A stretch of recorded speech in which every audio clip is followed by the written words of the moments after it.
Women have shared the horror of being propositioned, harassed and spiked by men on nights out as a sexual harassment scandal grips Westminster and Hollywood.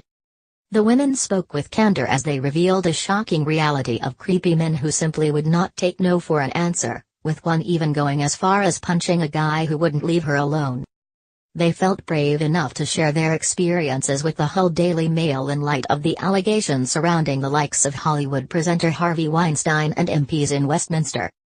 It might not come as a surprise to many, the majority revealed off-putting experiences thanks to questionable behavior by men. Kaylee Woodall, 24, says she has been preyed on after a night out at Spiders Club by men trying to offer her a lift home. The men were in their 30s, she claims, and inconveniently arrived around closing time to offer lifts to women waiting outside the nightclub in Cleveland Street. "I've had it a few times when I've been waiting outside for a taxi and guys have pulled up to try to take you home," she said. "It is quite worrying for myself, but having younger siblings makes it even scarier as my sister might get into one of those vehicles and you don't know what is going to happen. Some people might be genuine and if they knew you then fair enough, but a lot of these were men I didn't know at all. They shouldn't approach people like that and it's crazy that they have the confidence to do that." Georgia Newbold, 21, claims she was spiked with ketamine on a night out when she was 18. She was taken to hospital after she started vomiting and is forever thankful that she had friends with her at the time. Georgia thinks it was probably a man who was responsible and since then has had to push back men who have made her feel uncomfortable on nights out. "You get a lot of guys try it on and I have had to push them back. It kind of ruins your night. It's not the kind of behavior you want to see and you expect more respect." Angela Proctor, 47, believes there is a fine line between flirting and harassment. She has experienced friendly banter but once took matters into her own hands after someone started behaving inappropriately towards her sister. Angela said, "It was one of the bars in town and basically he was irritating me and my sister. He was kind of insulting my sister more than me but she is quite quiet and I'm not so I asked him to leave her alone and he didn't so I kind of floored him, and then I ran.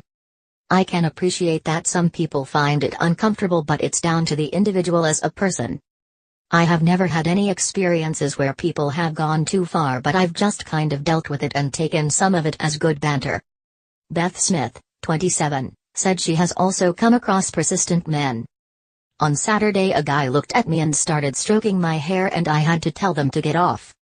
Then he touched it again and I told him to F off. It felt really creepy and annoyed that he thought he could do that and get away with it. I generally go out to enjoy a night with friends, not everyone goes out to pull and it's wrong that guys think they've got the right to do what they do. I have never seen girls act how they do on nights out." Lena, 27, said that on nights out in places like Tofts and Atik, she has been followed to the toilets by men which makes her anxious. "It really makes me feel uncomfortable and I usually have to tell them to go away," she said. "I don't like to be rude but there is no other option and they tend to get nasty when you do that. You get used to it because it's everywhere right now and they are just desperate. They need to stop and try different ways of approaching women." Natalie Button, 26, said she has always made it clear to men that she is not interested and has therefore never encountered any uncomfortable situations. "I think I am just straightforward so straight away they know when to stop and that I am not interested," she said. "As long as you say you are not interested. If it still goes on you have to let someone know during that time but otherwise just stay safe."